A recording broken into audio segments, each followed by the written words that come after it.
untuk kategori Breakthrough Leader in Transforming Policy. Siapa itu? Baik, kami anugerahkan kepada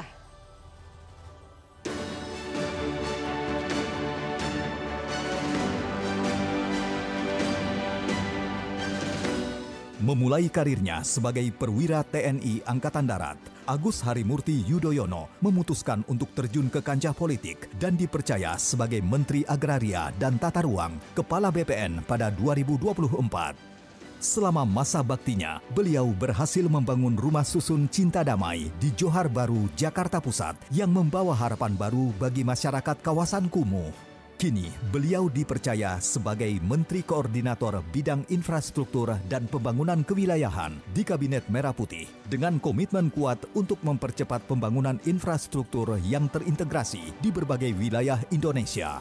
Atas dedikasinya melalui aksi nyata dalam mempercepat pembangunan dan memperbaiki kualitas hidup masyarakat, CNBC Indonesia menganugerahkan Breakthrough Leader in Transforming Policy kepada Menteri Koordinator Bidang Infrastruktur dan Pembangunan Kewilayahan, Agus Harimurti Yudhoyono. Baik, kami mengucapkan selamat kepada Dr. Agus Harimurti Yudhoyono. Yudhoyono selaku Menteri Koordinator Bidang Infrastruktur dan Pembangunan Kewilayahan, dan kami mohon Selamat Mas Agus, Mas Menteri. dengan hormat sekali lagi kepada Bapak Hairul Tanjung. Terima kasih sudah berkenan untuk memberikan penghargaan Special Awards CNBC Indonesia Awards 2024 untuk kategori Breakthrough Leader in Transforming Policy. Kami mohon untuk dapat memberikan speech-nya, dan terima kasih sekali lagi kepada Bapak Hairul Tanjung.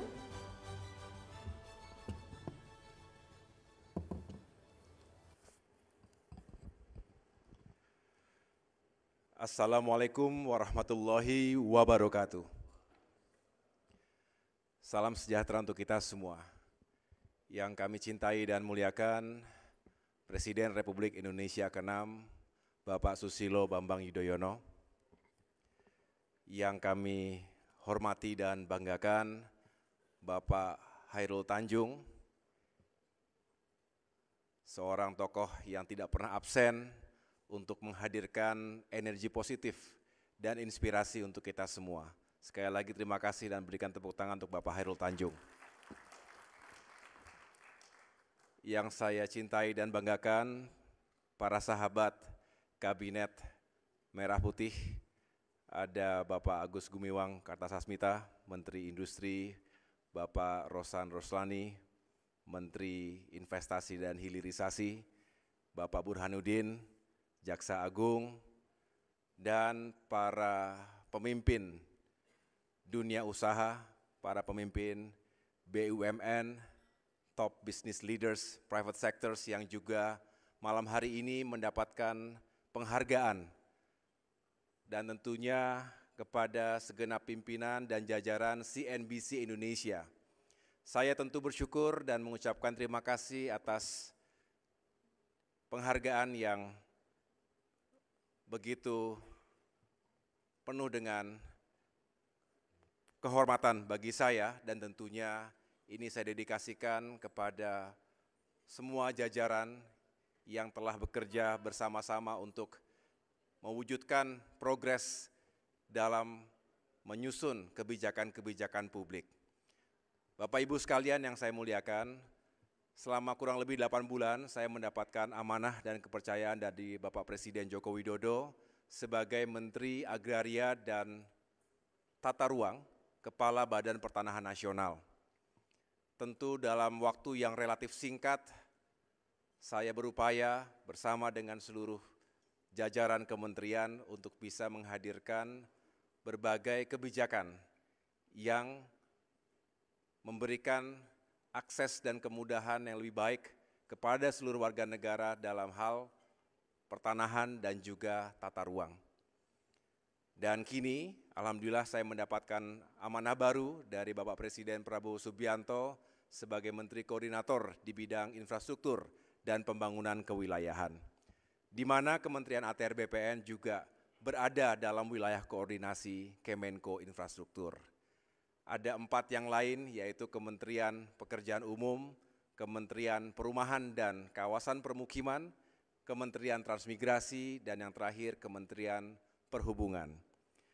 Bapak Ibu sekalian, kita tahu bahwa public policy itu banyak opsinya, banyak pilihannya. Tetapi yang jelas, saya rasa kita yang ada di ruangan ini selalu memilih untuk menghadirkan yang terbaik untuk negara dan juga untuk rakyat. Ketika kita ingin menyukseskan pertumbuhan ekonomi yang tinggi, bahkan sering ditetapkan oleh Bapak Presiden kita mencapai 8%, tentunya kita juga bekerja keras agar pertumbuhan yang tinggi nanti itu bisa benar-benar dirasakan oleh seluruh masyarakat kita. Jadi memang tidak mudah, kalau mudah bukan policy, bukan public policy, bukan kebijakan publik, selalu ada trade-off-nya dan tentunya mari kita sama-sama membangun berbagai kebijakan yang penuh dengan terobosan, penuh dengan inovasi, tapi juga selalu menghadirkan keseimbangan antara menciptakan pertumbuhan yang tinggi termasuk membuka lapangan pekerjaan, yang kedua tentunya meningkatkan kesejahteraan rakyat sekaligus menurunkan angka kemiskinan dan ketimpangan, tetapi tentu yang terakhir yang tidak boleh kita lupakan adalah menjaga kelestarian alam. Kemenko Infrastruktur hadir untuk bisa membantu pemerintah dalam menyukseskan berbagai program dan kebijakan pembangunan fisik ke depan. Pembangunan infrastruktur tentu tidak bisa terpisah-pisah, dan ini merupakan keberlanjutan. Di masa pemerintahan Bapak SBY beserta kabinetnya termasuk Bapak CT di dalamnya, dikembangkan MP3I, Master Plan Percepatan Perluasan Pembangunan Ekonomi Indonesia. Banyak hal yang telah dicapai, terbukti tadi pertumbuhan meningkat dan tentunya banyak progres lain yang bisa dirasakan. Di masa Presiden Jokowi juga dilanjutkan dengan pengembangan berbagai proyek strategis nasional, PSN, termasuk kawasan-kawasan ekonomi khusus. Dan tentunya kini di bawah kepemimpinan Bapak Presiden Prabowo Subianto, beliau telah menetapkan beberapa agenda prioritas termasuk swasembada pangan, swasembada energi, hilirisasi, digitalisasi, dan yang tidak kalah penting dan selalu dikedepankan adalah bagaimana pembangunan itu berdampak langsung pada kualitas hidup manusia, pembangunan sumber daya manusia di sektor pendidikan, kesehatan, dan juga peningkatan kesejahteraan. Saya rasa selalu ada sentuhan infrastruktur di situ. Oleh karena itu sekali lagi saya bermohon dukungan dan juga kerjasama, sinergi dan kolaborasi dari seluruh pihak. Mudah-mudahan kita bisa mengawal pembangunan ke depan. 20 tahun terakhir berjalan dengan baik, banyak progresnya, tetapi 20 tahun berikutnya menuju 2045 kita berharap infrastruktur benar-benar menyentuh hajat hidup orang banyak, di mana konektivitas itu menjadi backbone dari pertumbuhan ekonomi dari Aceh hingga Papua, baik darat, laut, udara, maupun aspek-aspek lainnya. Demikian yang dapat saya sampaikan. Sekali lagi terima kasih kepada Bapak CT, kepada CNBC Indonesia atas penghargaan ini, sebuah kehormatan bagi saya, dan selamat kepada semua, semoga sukses dalam menjalankan tugas di tempat dan institusi Bapak Ibu masing-masing.